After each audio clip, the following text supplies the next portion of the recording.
8월 21일 수요예배에 나오신 여러분을 주님의 이름으로 환영하고 축복합니다. 오늘 특별히 사무엘하 11장 말씀을 통해서 하나님의 은혜를 나누는 귀한 시간이 되기를 소망합니다. 누구나 인생의 마지막 때가 되면요, 얼마나 내가 치열한 삶을 살아왔는지, 또 얼마나 열심히 달려왔는지, 그리고 얼마나 많은 것들을 이루어 놓았는지 돌아보는 시간이 누구에게나 있습니다. 저도 그렇게 많이 살지는 않았지만 요즘 가끔 드는 생각이 지금까지 내가 무엇을 하고 왔나, 어떤 일을 하였나, 또 한편으로는 하나님이 과연 지금까지 해온 것을 기뻐하셨을까라는 생각도 해보았습니다.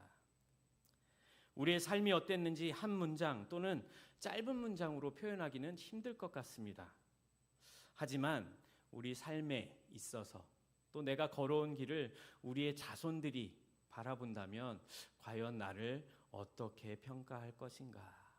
기도하는 어머니, 또 예배에 목숨을 거는 아버지, 이러한 모습이 저와 여러분의 모습이 되기를 소망합니다. 물론 짧은 문장으로 한 사람의 인생을 전부 다 알 수는 없겠지요. 또 반대로 긴 문장으로 한 사람의 인생을 전부 표현할 수는 없을 것 같습니다.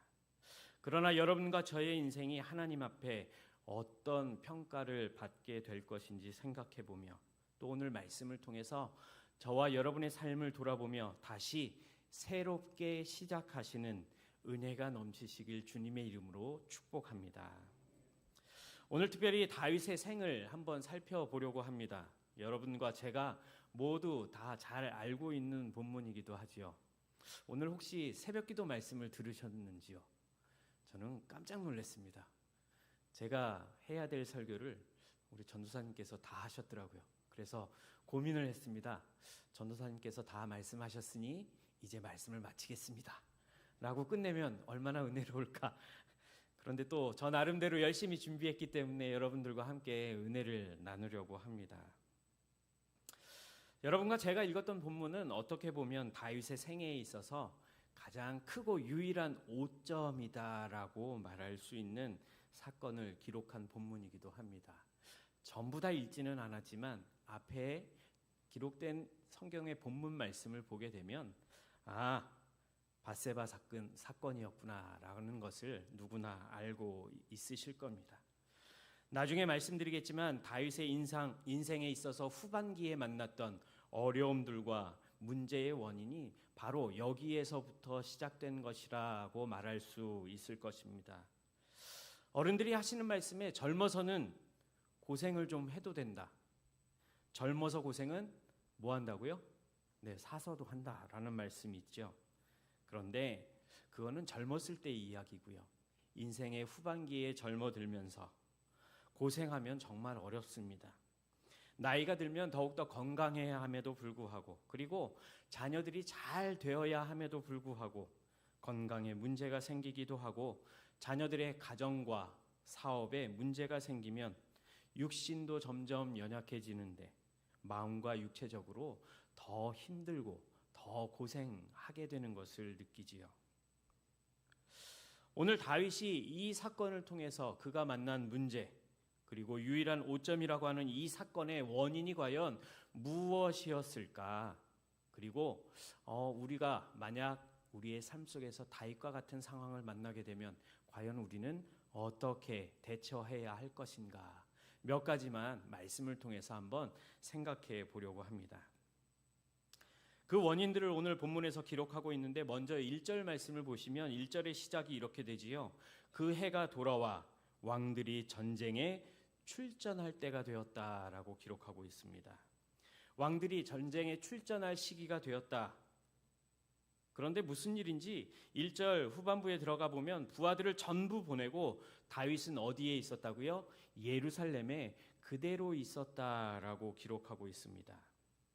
먼저 그 해가 돌아왔다는 것, 그리고 왕들이 전쟁에 출전할 때가 되었다는 그 의미가 무엇인가? 쉽게 이야기하자면 이제 전쟁을 다시 시작하기에 좋은 계절이 왔다라고 생각하시면 좋을 것 같습니다. 전쟁하기에 뭐 좋고 나쁜 날씨가 없겠지만 그나마 날씨의 영향을 받지 않고 적절하게 전쟁을 치룰 수 있는 그런 시기가 도래했다라고 기록하고 있는 것이지요. 그런데 지금 이 시점을 이야기한다는 것은 다윗이 있는 위치가 어디인가가 더 중요합니다. 다윗은 지금 어디에 있다고 1절 말씀에 기록하지요? 예루살렘에 있었다라고 기록합니다. 예루살렘에 다윗이 머물러 있었다는 것은 무엇을 의미합니까? 왕이 전쟁에 나아가야 할 그런 시기였음에도 불구하고, 그리고 왕으로서의 전쟁에 참가할 책임과 의무가 있으며 또 군사력을 동원해서 그들을 지휘하여 앞서 나아가야 함에도 불구하고 다윗은 지금 어디에 있다고요? 왕궁 안에 있다고요. 예루살렘에 있다라고 기록하고 있는 것입니다. 다시 말해서 다윗은 왕의 의무와 책임을 다하지 않고 있다라는 것을 알 수 있습니다. 다윗은 왕의 책임과 의무를 다하지 않고 예루살렘에 남아 있었다. 이는 왕이 전쟁에 나가야 하는 의무와 책임을 버렸다는 의미와도 같을 수 있습니다. 왕으로서 당연히 해야 할 일을 하지 않는 것, 다윗 자신에게 주어진 책임과 의무를 다하지 않았다라고 볼 수 있는 것입니다. 다윗이 당한 문제의 원인을 살펴보는데 그 가운데 첫 번째는 이것입니다. 책임을 지지 않으려 할 때, 또는 주어진 책임을 회피하려고 할 때 문제는 발생하게 된다는 것입니다. 우리가 우리 자신의 책임을 감당하지 않았을 때 문제가 발생한다는 것을 말씀드리려고 하는 것이지요. 다윗은 왕으로서의 책임을 다하지 않았고 왕으로서의 의무를 다하지 아니하였다라는 것입니다. 계속해서 2절 말씀, 상반절 말씀을 보면 저녁 때에 다윗이 그의 침상에서 일어나라고 기록하고 있습니다. 그러면 다윗이 저녁 때 일어났다는 것은 무엇을 의미할까요? 낮잠을 잤다는 것 아닐까요? 그러면 지금 이 시기가 다윗이 평안하게 낮잠을 자야 되는 시기가 맞나요? 지금은 전시의 상황입니다. 온 나라가 전투에 집중해야 할 시기였음에도 불구하고 다윗은 자신의 책임과 의무를 다하지도 않았음에 불구하고 또 지금은 전시였기 때문에 다윗 왕이 하나님 앞에 엎드려 기도해야 함에도 불구하고 기도하는 자리가 아니라 그냥 낮잠을 아주 푹 잤다라는 것입니다. 부하들과 신하들이 목숨을 걸고 전쟁 중에 있는데 왕이라면 금식하며 기도해도 시원찮을 판에 늘어지게 낮잠을 자고 있었다. 그것도 언제까지요? 저녁 때까지요. 저는 개인적으로 다윗에게 영적 게으름이 찾아온 것이다라고 생각이 됩니다. 아무리 당시의 상황이, 당시의 전통이 한낮의 더위를 피하기 위해 낮잠 자는 것이 풍습이었다 할지라도 지금 상황이 어떤 상황이라고요? 전쟁 중에 있던 상황이었습니다. 전시라는 것이지요. 낮잠 잘 것이 아니라 쉬지 말고 기도해야 되는 상황이었다라는 것입니다. 다윗은 지금 영적으로 나태한 상태, 게으른 상태에 있었기 때문에 그 게으름으로 인해 다윗은 지금 자신이 해야 할 의무와 책임조차 무엇인지 깨닫지 못하는, 그래서 책임과 의무를 망각하게 되는, 그래서 이 오늘 본문에 기록된 큰 사건의 원인이 되었다라고 말씀하고 있는 것이지요. 그렇습니다. 이렇게 하나님께서 맡기신 일에 대해 게으르게 반응하면 반드시 문제가 생기게 되는 것입니다. 아까 제가 말씀 서두에 이런 말씀을 드렸지요. 내 인생을 한 문장으로 표현하면 어떤 문장이 될까? 과연 우리 자손들은 내 인생을 보면서, 나의 삶을 보면서 어떻게 이야기할 것인가 한번 생각해 보자라고 말씀드렸는데, 오늘 성경 말씀에 다윗의 생애를 한 문장으로 표현하고 있는 구절이 있습니다. 열왕기상 15장 5절의 말씀이지요. 제가 한번 읽어드리겠습니다. 이는 다윗이 햇사람 우리아의 일 외에는 평생에 여호와 보시기에 정직하게 행하고 자기에게 명령하신 모든 일을 어기지 아니하였음이라. 우리 같이 한번 읽어볼까요? 시작. 이는 다윗이 햇사람 우리아의 일 외에는 평생에 여호와 보시기에 정직하게 행하고 자기에게 명령하신 모든 일을 어기지 아니하였음이라. 오늘 사실 사건의 기록은, 오늘 본문의 기록은 다윗의 일평생 5점으로 기록되는 엄청난 사건이었다라고 말하고 있는 것입니다. 평생에 여호와를 경외하고 그리고 정직하게 행했지만 어떤 일만요? 우리아의 일만 빼고라고 성경은 기록하고 있다는 것입니다. 다윗은 영적인 나태함 속에서 어떻게 반응하였길래 이런 5점을 남기게 되었을까? 계속해서 2절 하반절 말씀을 보시면 이렇게 기록합니다. 왕궁 옥상에서 거닐다가 그곳에서 보니 한 여인이 목욕을 하는데, 뭘 했다고요? 보았다라고 기록합니다. 목욕하는 거에 관심을 두지 마십시오. 보았다가 중요합니다. 물론 우연히 볼 수는 있습니다. 왕궁을 거닐다가 우연치 않게 어떤 곳을 쳐다보았는데 거기에서 한 여인이 목욕을 하고 있었다는 것입니다. 그렇다면 아주 잠깐 볼 수는 있겠지요. 그래서 우리가 봤다는 것에 다윗을 향하여 책임을 물을 수는 없을 것 같습니다. 어떤 학자는 이 본문을 이렇게 이야기합니다. 밧세바가 다윗을 유혹하기 위해서 눈에 띄는 장소에서 목욕을 하였다라고 추측하지만 이는 당시 주거의 형태를 볼 때 지나친 억측이다라고 말하는 학자들이 있습니다. 또한 만약 이것이 사실이었다면 하나님께서는 다윗보다 밧세바를 우선 먼저 징계하는 것이 맞지 않겠느냐라는 질문을 하는 학자들도 있습니다. 그런데 무엇이 중요한 것보다는 거기에서 다윗은 무엇보다도 눈을 돌려야 했다는 것입니다. 다른 곳으로 눈을 돌려서 그곳에서 벗어나야 했다라는 것이지요. 그런데 다윗은 자신의 눈을 돌리지 않고 계속 바라보다가 문제가 생기게 되었다는 것입니다. 보았다. 최초 인간인 아담이 하나님 앞에서 범죄하였을 때를 한번 생각해 보시기 바랍니다. 성경에서 사람이 선악과를 보았을 때 어떻게 보였다고 이야기합니까? 먹음직도 하고 보암직도 하고 지혜롭게 할 만큼 탐스럽게도 보였다라고 기록합니다. 그렇습니다. 우리가 보는 것으로도 많은 죄를 짓기도 합니다. 보는 것으로 인해서 우리가 가진 죄성 가운데 욕심을 갖기도 하고 죄를 갖기도 하는 것이지요. 다윗도 오늘 그렇게 되었다는 것입니다. 한 여인의 목욕하는 모습을 보았더니, 그리고 그 이후에 어떻게 말씀합니까? 다윗의 눈에 들어오니 그 여인이 어떻게 보였다고요? 심히 아름다워 보이는지라. 다윗의 눈에 한 여인이 들어오게 되었고 그 여인이 아름답게 보였다라고 기록하고 있습니다. 신학자인 마틴 루터는 이런 이야기를 합니다. 새가 내 머리 위를 날아가는 것은 어쩔 수 없다. 하지만 새가 내 머리 위에 둥지를 틀지 않게는 할 수 있다라고 이야기합니다. 세상은 악하기 때문에 죄와 유혹, 미혹이 끊임없습니다. 그래서 유혹과 미혹을 받을 수밖에 없는 것이지요.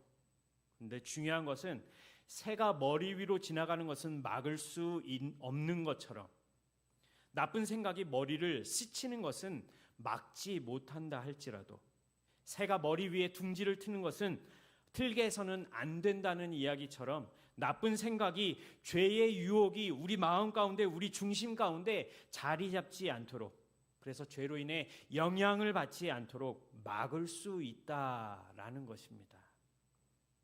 하지만 다윗은 실패하였습니다. 눈을 떠서 봤더니 여인이 목욕을 하고 있었어요. 눈에 보이는 것은 어떻게 할 수 없잖아요.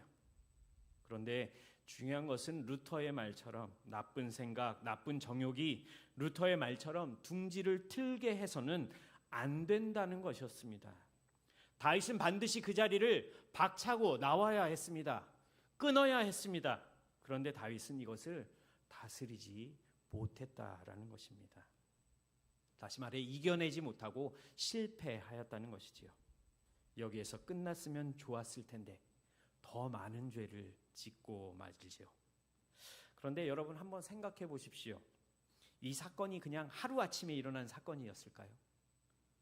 아닙니다. 결국은 영적인 생활의 나태함이 쌓이고 쌓여서 이런 결과로 문제로 드러나게 되었다는 것입니다. 다윗에게 일어난 사건은 결코 하루아침에 일어난 결과가 아니었다는 것입니다. 편안해진 겁니다. 왕으로 사는 게 몸에 배었다는 것입니다. 걱정할 것이 없었다는 것입니다. 아닙니다. 걱정할 것이 있기는 했지만 다윗 스스로가 느끼지 못하고 있을 정도로 영적인 무기력함, 영적인 나태함을 그가 겪고 있었다는 것입니다.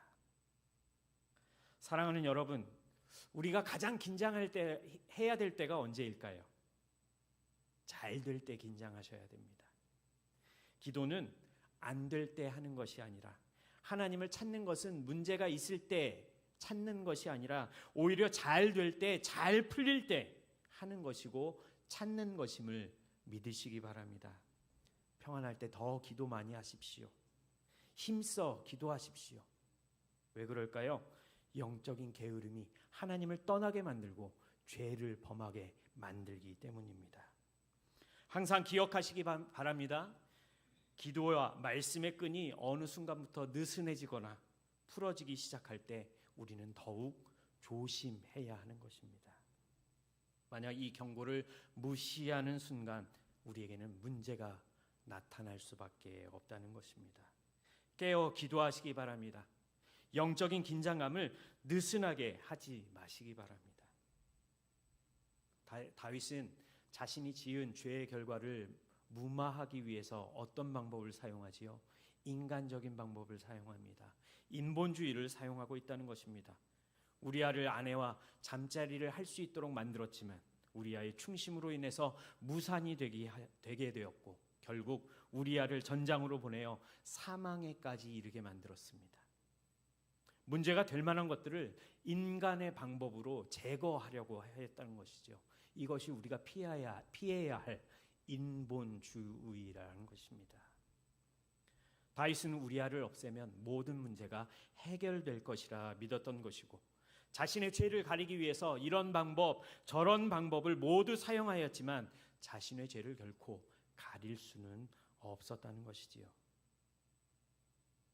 사랑하는 여러분, 죄를 감추려고 없애려고 하기보다는 정직하게 하나님 앞에 회개하시기 바랍니다. 다윗의 양심은 이미 마비되었습니다. 어떤 느낌조차 가질 수 없는 그런 영적인 나태함, 영적인 무기력함, 무감각함을 다윗은 가지고 있었던 것입니다. 더 이상 죄책조차 느끼지 못하는 영적인 무감각, 영적인 무능력 가운데 빠져 있었다라는 것이지요. 그러면 오늘 말씀, 오늘 본문의 결론은 어떻게 기록되었을까요? 사무엘하 11장 마지막 절인 27절 말씀은 이렇게 기록합니다. 그 장례를 마침에 다윗이 사람을 보내 그를 왕궁으로 데려오니 그가 그의 아내가 되어 그에게 아들을 낳으니라. 다윗이 행한 그 일이 여호와의 보시기에 악하였더라. 만약 말씀이 이렇게 끝났다면 다윗이 엄청난 사고를 치고 여호와 보시기에 악한 자로 결말을 맺었더라면 제가 아까 읽어드린 열왕기상 15장의 말씀과 같은 결론을 과연 내릴 수 있었을까라는 것입니다. 다시 한번 열왕기상 15장 5절 말씀을 한번 보시기 바랍니다. 이렇게 기록되어 있습니다. 이는 다윗이 햇사람 우리아의 일 외에는 평생에 여호와 보시기에 정직하게 행하고 자기에게 명령하신 모든 일을 어기지 아니하였음이라. 오늘 본문의 다음 장인 12장 말씀을 보면 하나님께서는 나단 선지자를 통해 다윗의 죄가 무엇인지를 꾸짖으십니다. 다윗은 그 꾸짖음을 듣고 하나님 앞에 다시 바로 서서 자신의 죄를 뉘우치고 회개하며 다시 새롭게 시작하는, 그래서 열왕기상 말씀은 어떻게 기록합니까? 평생의 여호와의 보시기에 정직하게 행한 왕이었다. 그리고 자기에게 명령하신 모든 일을 지켜 행하는 그런 왕이 되었다라고 결론을 맺고 있는 것입니다. 사랑하는 여러분, 다윗처럼 우리의 죄를 깨닫게 되었을 때 하나님께 즉시 돌아서는 저와 여러분이 되기를 소망합니다. 하나님께서는 항상 우리가 하나님을 떠나지 않기를 원하시며 죄악 가운데 있지 않기를 원하십니다. 또 우리가 설령 죄악 가운데 있을지라도 우리 주변의 환경을 통해서, 우리 주변의 사람을 통해서, 또 우리에게 들려주시는 말씀을 통해서 우리가 깨닫고 돌아서기를 원하시며 다시 새롭게 시작하기를 원하시는 은혜의 하나님이심을 믿으시기 바랍니다. 죄에 대한 패배의식과 절망에 빠져서 낙심하는 것이 아니라 오늘 이 시간 이후부터 다시 새롭게 시작하시는 하나님의 은혜가 넘치시기를 소망합니다. 평생 여호와의 보시기에, 하나님이 보시기에 정직한 성도, 명령하신 모든 일을 어기지 않는 수의동교회 모든 성도님들이 되시길 주님의 이름으로 간절히 축복합니다. 기도하겠습니다. 이 시간 말씀을 붙잡고 한번 기도하기를 원합니다. 하나님, 오늘 우리에게 주신 말씀처럼 새롭게 다시 시작하는 은혜를 주시옵소서.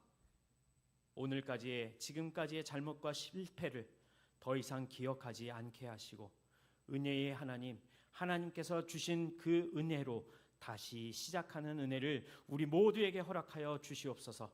또한 다시 시작하며 다시는 똑같은 오류를, 죄를 범하지 않도록 하나님 우리의 마음과 생각을 주장하여 주시옵소서. 우리 이 시간 말씀을 붙잡고 다 같이 통성으로 기도하도록 하겠습니다. 기도하겠습니다. 사랑과 은혜가 풍성하신 아버지 하나님, 이 시간 우리에게 주신 말씀을 위해 기도합니다. 하나님, 다윗을 새롭게 시작할 수 있도록 죄의 책임과 또 죄의 무기력함에서 떠날 수 있도록 인도해 주신 하나님의 은혜의 말씀을 우리가 들었습니다. 그렇습니다. 주님, 오늘까지 우리가 잘못한 것, 하나님 앞에 죄를 지은 것 있다면 더 이상 기억나지 않게 하시고 다시는 하나님 앞에 이러한 죄와 이러한 오류를 범하지 않도록 하나님의 자녀로 우뚝 설 수 있도록 은혜를 더하여 주시옵소서. 죄에 대한 패배의식과 절망에 빠져 낙심하는 것이 아니라 오늘 이 시간 이후부터 다시 새롭게 하시는 하나님의 은혜를 경험할 수 있는 우리 모두가 되게 하여 주시옵소서. 그래서 평생 여호와의 보시기에 정직한 성도가 되게 하시고 또 우리에게 명령하신 모든 일을 하나도 땅에 떨어뜨리거나 어기지 않는 하나님의 자녀 예수 그리스도의 사람으로 든든히 서갈 수 있는 우리 모두가 되게 하여 주시옵소서. 하나님, 우리 마음 가운데 근심이 있습니까? 낙심된 마음이 있습니까? 하나님, 이 시간 말씀을 통해 새롭게 시작하시는 아버지 하나님의 은혜를 경험하며 그 은혜에 감사함으로 나아갈 수 있는 우리 모두가 되게 하여 주시옵소서. 아버지 하나님, 우리의 모든 것을 기억하시고 인도하시는 하나님, 그 하나님만 바라보며 하나님만 따라가는 우리 모두가 될 수 있도록 은혜를 내려 주시옵소서. 사랑의 하나님, 오늘 말씀을 통해 하나님의 은혜를 기억하며 감사할 수 있는 시간을 주셔서 감사를 드립니다. 오늘 우리에게 주신 기회를 바르게 깨닫게 하시고 하나님 앞에 온전한 믿음을 가지고 살아갈 수 있도록 우리를 인도하여 주시옵소서. 과거의 잘못을 기억하지 않게 하시고 새로움으로 다시 시작할 수 있게 하신 주님, 과거의 잘못을 다시는 범하지 않도록 우리의 마음과 생각, 우리가 살아가는 환경을 주장하여 주시옵소서.